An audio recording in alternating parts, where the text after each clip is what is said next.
Bien, hoy termina la serie dedicada a Marcel Proust. Si alguna vez alguien llega hasta aquí después de haber pasado por los demás vídeos, habrá acompañado lo que sería una lectura, más o menos, de esta obra a la búsqueda del tiempo perdido. La edición que he manejado es la de Mauro Armiño en Valdemar Clásicos.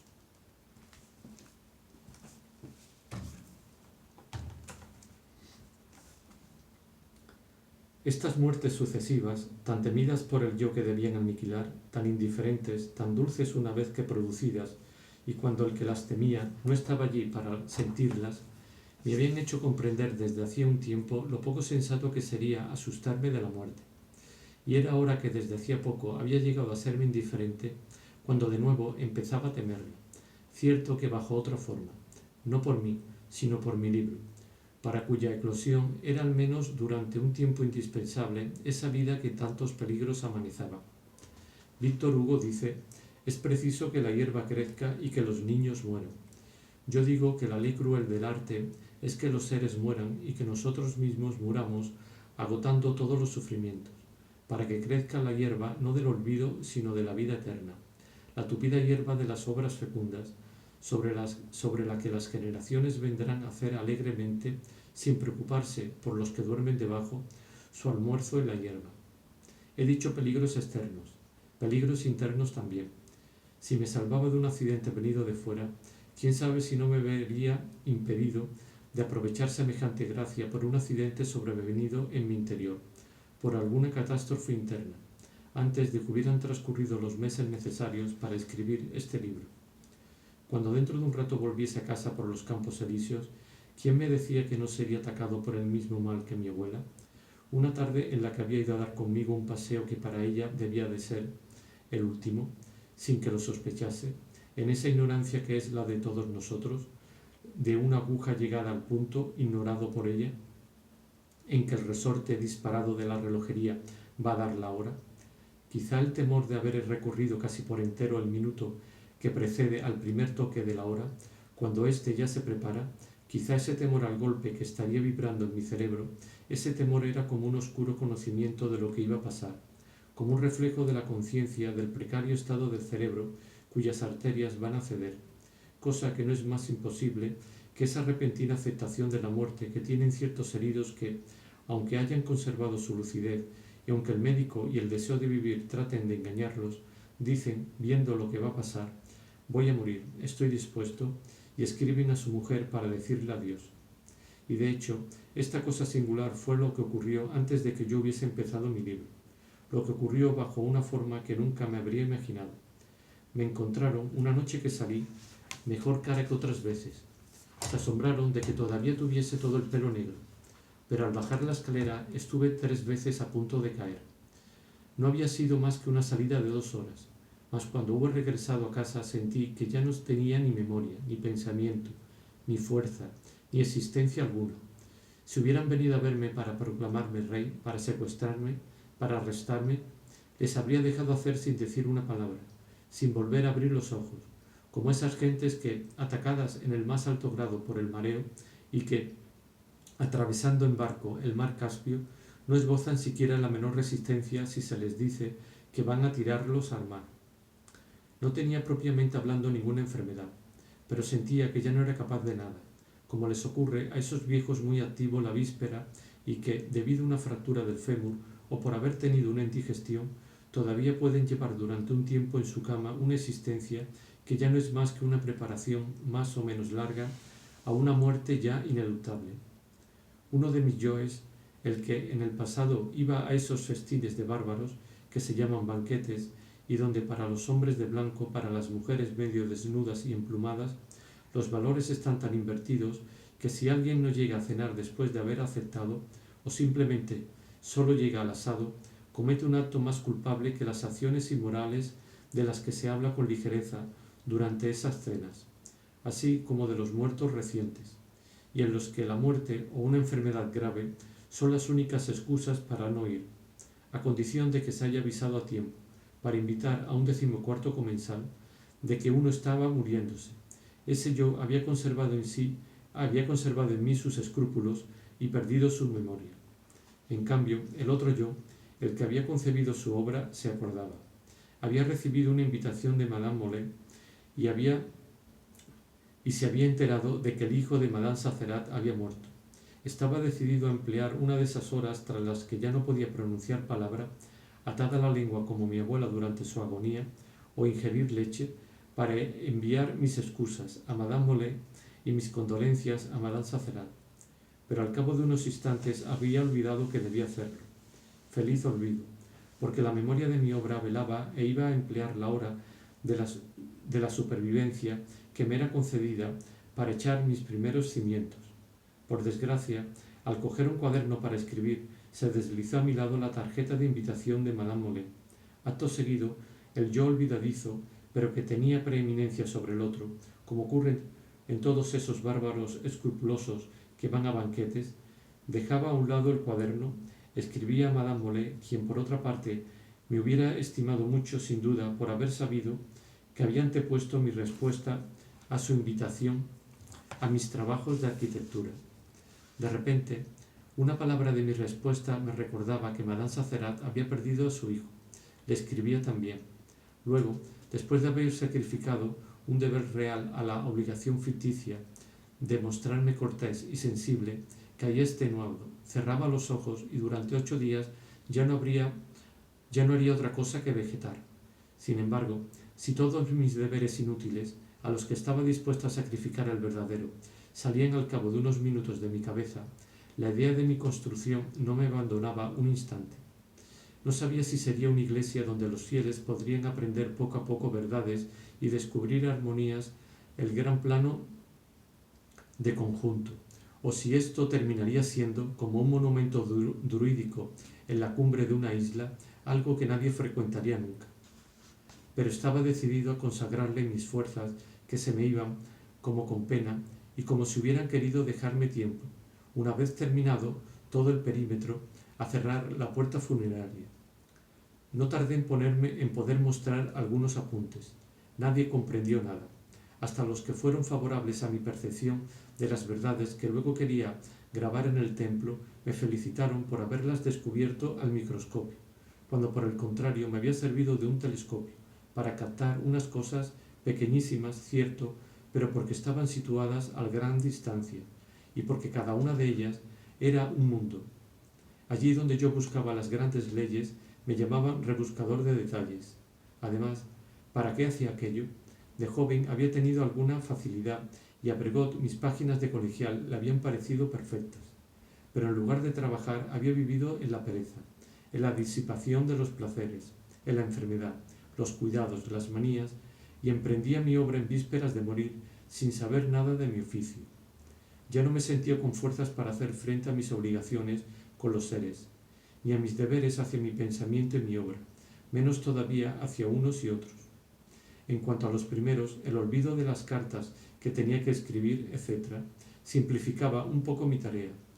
Pero, de pronto, la asociación de ideas me traía al cabo de un mes el recuerdo de mis remordimientos y me sentía abrumado por el sentimiento de mi impotencia. Me sorprendió que no me importase nada, pero lo cierto es que desde el día en que, bajando la escalera, me habían temblado tanto las piernas, me había vuelto indiferente a todo. No aspiraba más que al reposo, en espera del gran reposo que acabaría por llegar. Y no era porque remitiese a después de mi muerte la admiración que, a mi juicio, se debía tener por mi obra, por lo que era indiferente a los sufragios de la élite actual, de la que después de mi muerte podría pensar lo que quisiera. Eso había dejado de preocuparme. En realidad, si pensaba en mi obra y no en las cartas que debía contestar, ya no era siquiera porque viese entre ambas cosas, como en los tiempos de mi pereza y luego en los tiempos de mi trabajo hasta el día en que había tenido que agarrarme a la barandilla de la escalera, una gran diferencia de importancia. La organización de mi memoria, de mis preocupaciones, estaba unida a mi obra, quizá porque, mientras las cartas recibidas eran olvidadas al minuto siguiente, la idea de mi obra estaba en mi cabeza, siempre la misma, en perpetuo devenir. Pero también ella se me había vuelto importuna. Para mí era como un hijo del que su madre moribunda aún debe imponerse la fatiga. Entre inyecciones y ventosas de ocuparse sin cesar. Quizá todavía lo amaba, pero únicamente lo sabe por el deber extenuante que tiene de ocuparse de él. Las fuerzas del escritor ya no estaban en mí a la altura de las exigencias egoístas de la obra. Desde el día de la escalera, nada de la vida social, ninguna alegría, viniera de la amistad de la gente, de los progresos de mi obra, de la esperanza de gloria, llegaba ya a mí sino como un pleno sol tan pálido que ya no tenía la virtud de calentarme, de hacerme vivir, de inspirarme un deseo cualquiera, y aún era demasiado brillante por lívido que fuese para mis ojos que preferían cerrarse, y me volvía de cara a la pared. Me parece, por lo que podía percibir del movimiento de mis labios, que debía de tener una sonrisita en un ángulo ínfimo de la boca cuando una dama me escribía: «He quedado muy sorprendida de no recibir respuesta a mi carta». Sin embargo, esto me recordaba su carta y le contestaba, para que no pudieran creerme ingrato. Quería tratar de poner mi gentileza actual al nivel de la gentileza que la gente había podido tener conmigo, y me sentía agobiado por imponer a mi existencia agonizante las fatigas sobrehumanas de la vida. La pérdida de la memoria me ayudaba un poco haciendo cortes en mis obligaciones. Mi obra los reemplazaba. Esa idea de la muerte se instaló definitivamente en mí como hace un amor. No es que amase la muerte, la detestaba, pero después de haber pensado de vez en cuando desde luego en ella como en una mujer a la que todavía no se ama, ahora su pensamiento se adhería a la capa más profunda de mi cerebro de un modo tan completo que no podía ocuparme de una cosa sin que esa cosa atravesara primero la idea de la muerte. E incluso si no me ocupaba de nada y permanecía en un reposo completo, la idea de la muerte me hacía una compañía tan incesante como la idea del yo. No creo que el día en que me había convertido en un semi-muerto fueran los accidentes los que habían caracterizado eso. La imposibilidad de bajar una escalera, de recordar un nombre, de levantarme, los que habían causado mediante un razonamiento incluso inconsciente la idea de la muerte, de que ya estaba casi muerto, sino más bien que ambas cosas habían llegado juntas, que inevitablemente ese gran espejo de la mente reflejaba una realidad nueva. No veía, sin embargo, cómo podía uno pasar sin ser advertido de los males que se tienen a la muerte completa. Pero entonces pensaba en los otros, en todos los que mueren cada día sin que el hiato entre su enfermedad y su muerte nos parezca extraordinario. Pensaba incluso que solo porque los veía desde el interior, más todavía que por los engaños de la esperanza, no me parecían mortales ciertos malestares tomados de uno en uno, aunque creyese en mi muerte, de la misma manera que los que más convencidos están de que su hora ha llegado, se convencen fácilmente, sin embargo, de que si no pueden pronunciar ciertas palabras, eso no tiene nada que ver con un ataque, la afasia, etc., sino que proviene de una fatiga de la lengua, de un estado nervioso análogo al tartamudeo, del agotamiento subsiguiente a una indigestión. En cuanto a mí, era algo muy distinto lo que tenía que escribir, más largo, y para más de una persona. Largo de escribir. De día, a lo sumo, podía intentar dormir. Si trabajaba, solo sería de noche, pero necesitaría muchas noches, quizá 100, quizá 1000, y viviría en la ansiedad de no saber si el amo de mi destino, menos indulgente que el sultán Shahryar, cuando por la mañana interrumpiera yo mi relato, querría sobreseer mi sentencia de muerte y me permitiría reanudar su hilo la noche siguiente. No es que pretendiese rehacer en el aspecto que fuera las 1001 noche, ni tampoco las memorias de San Simo, escritas también de noche, ni tampoco ninguno de los libros que había amado en mi ingenuidad de niño, supersticiosamente vinculado a ellos como a mis amores, incapaz de imaginar sin horror una obra que sería diferente a ellos. Pero, como al Stir con Chardin, solo se puede rehacer lo que se ama renunciando a ello. Desde luego, también mis libros, como mi ser de carne, acabarían un día por morir, pero hay que resignarse a morir. Se acepta la idea de que dentro de 10 años uno mismo, de 100 años sus libros, ya no existan, y la duración eterna no estará más prometida a las obras que a los hombres. Sería un libro tan largo como las 1001 noches, quizá, pero completamente distinto. Cierto que cuando uno está enamorado de una obra, querría hacer algo muy parecido, pero hay que sacrificar el propio amor del momento, no pensar en los propios gustos, sino en una verdad que no os pregunta vuestras preferencias y os prohíbe pensar en ellas. Y solo siguiéndolas se encuentra a veces lo que se ha abandonado. Y haber escrito, olvidándolos, los cuentos árabes o las memorias de San Simón de otra época. Pero, ¿estaba a tiempo todavía? ¿No era demasiado tarde? No solo me decía, es tiempo todavía, sino, ¿estoy en condiciones? La enfermedad, que haciéndome como un rudo director de conciencia morir para el mundo, me había hecho un favor porque si el grano de trigo no muere una vez sembrado, quedará solo, pero si muere, dará muchos frutos.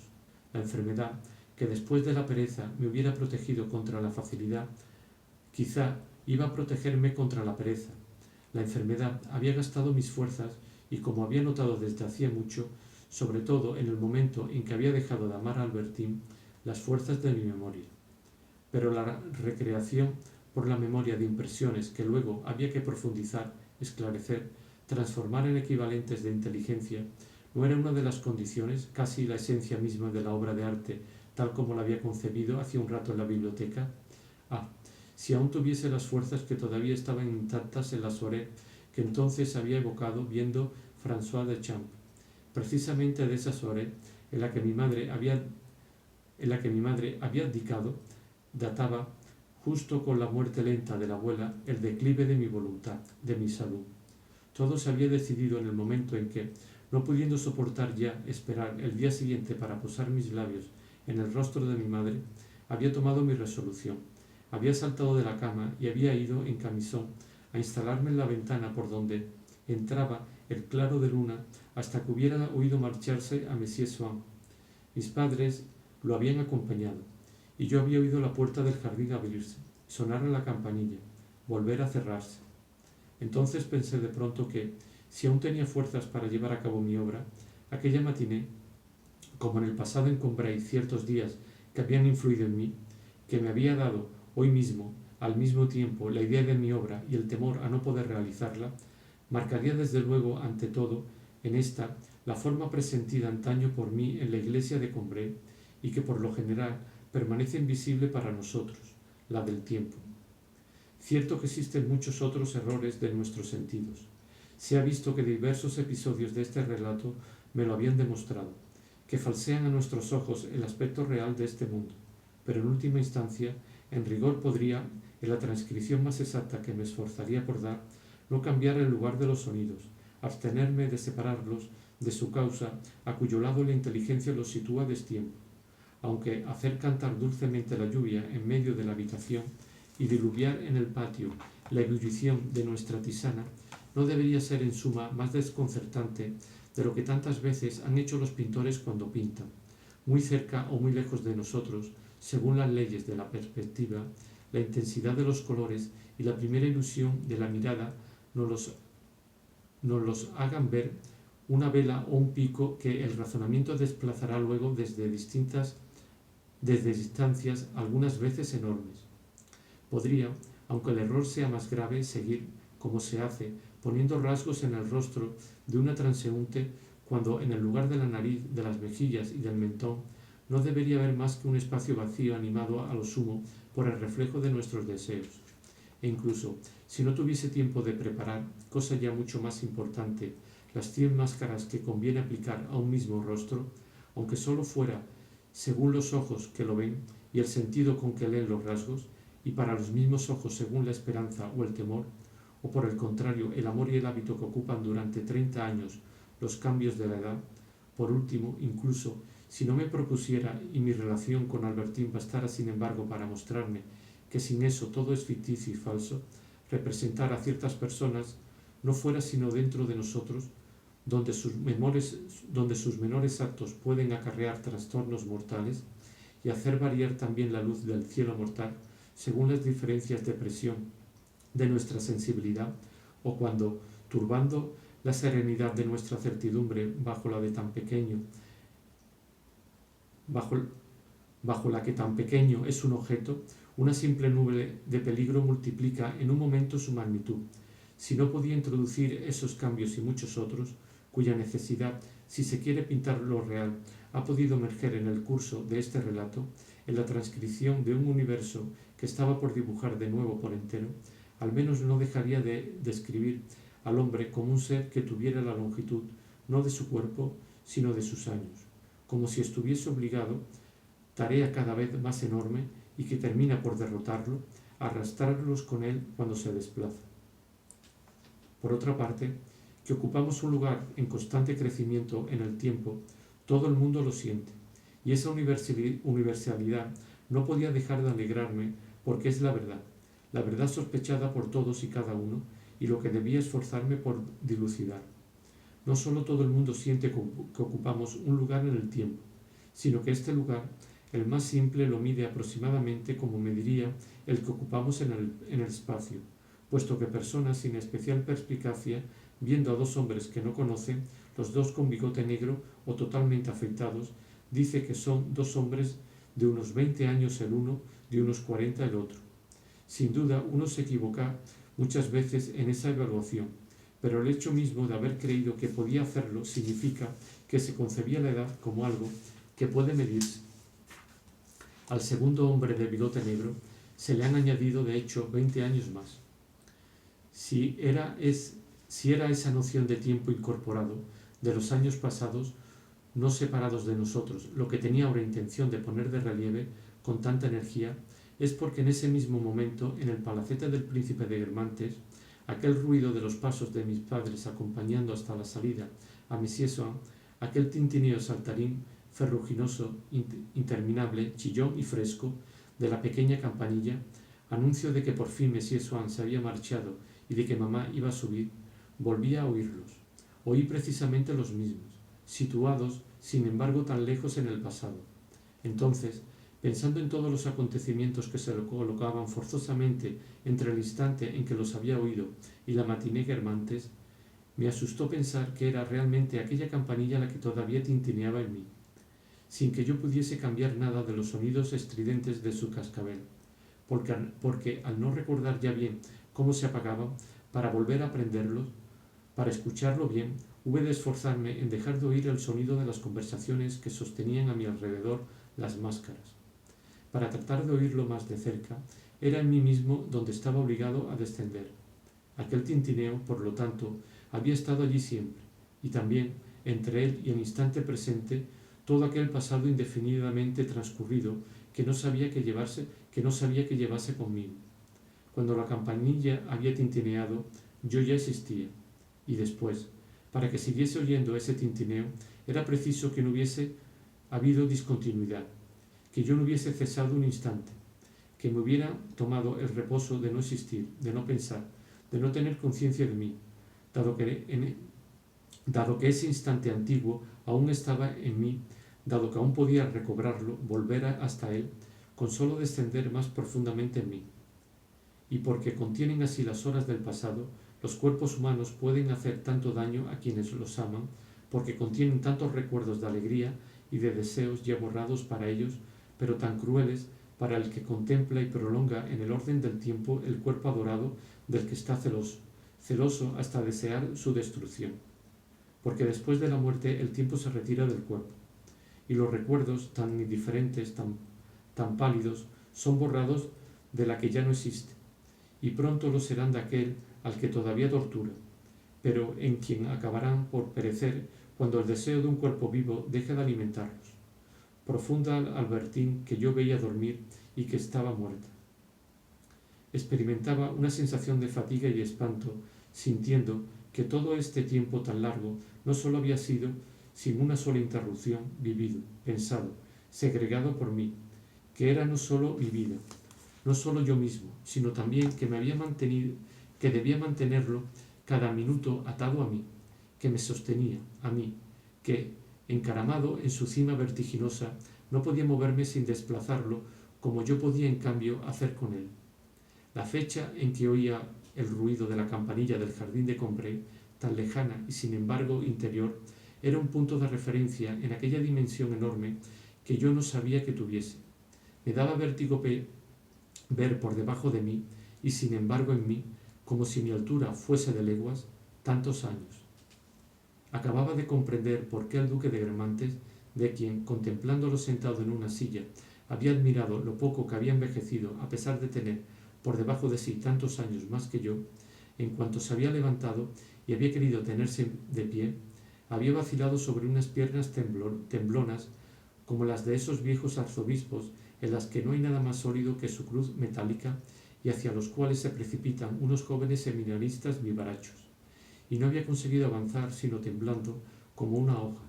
sobre la poco practicable cima de sus 83 años, como si los hombres estuvieran encaramados sobre zancos vivientes en continuo crecimiento, más altos a veces que campanarios,